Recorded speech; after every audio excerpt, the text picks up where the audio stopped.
A commander for the U.S. Space Force has been fired from his post after comments he made on a podcast critical of the military's diversity and inclusion initiatives. Lieutenant Colonel Matthew Lohmeier spent 14 years in the Air Force, and in 2020, he was moved to the Space Force Division.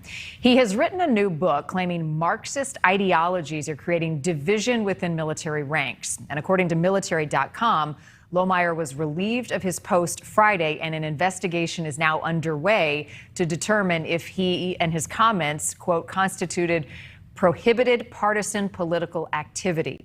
Earlier today, I spoke with the reporter who broke the story. Oriana Pollock joins us now. She's a reporter with military.com. Oriana, I appreciate your time. Thanks for having me.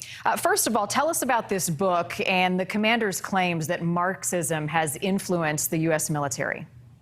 So it's a little tricky because the commander's book is something that his leadership is looking into, but it's really the claims that he made on a couple of podcasts to promote the book. The book explores whether or not critical race theory is rooted in Marxism and his examples of where he's seen that in diversity training throughout the military.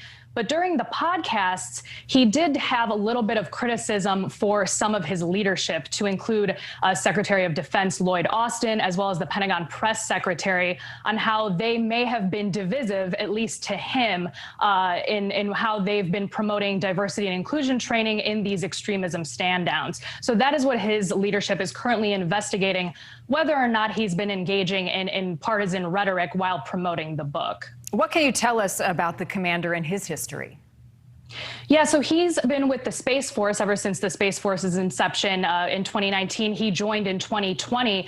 He does space-based missile interception, and he's been the commander of a unit at Buckley Air Force Base for a few months now. So he is a leader, and yes, he was a commander, and right now they're discussing what to do as a temporary reassignment as they investigate him for the next few weeks or months, or it could even be days. One of the criticisms that he had for Defense Secretary Lloyd Austin, he said, quote, in your article, I don't demonize the man, but he says that diversity and inclusion agenda in the military will divide us. How have leaders like Defense Secretary Austin tackled this issue, and why is it such a sticking point for some active duty military members like this commander?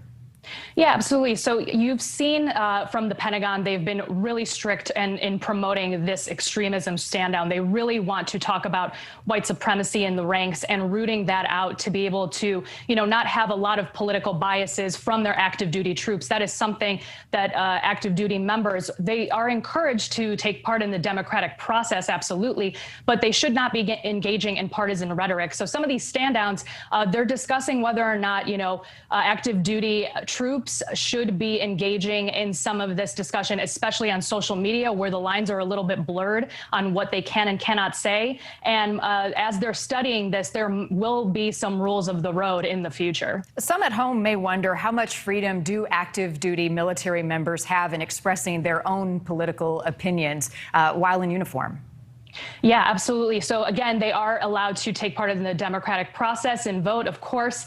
But, they have to uphold the values of their individual service, of their particular units, as well as the instructions that are dictated in DoD instructions. So there are, as well as the Uniform Code of Military Justice. So really, there's a four-tiered approach to all of these rules, and sometimes it's not so clear-cut. So that's why the Secretary of Defense, as well as other members of the military, are outlining these instructions, and Congress is also participating in this as well, on how troops should behave themselves online and otherwise. Oriana, appreciate your time. Thanks again.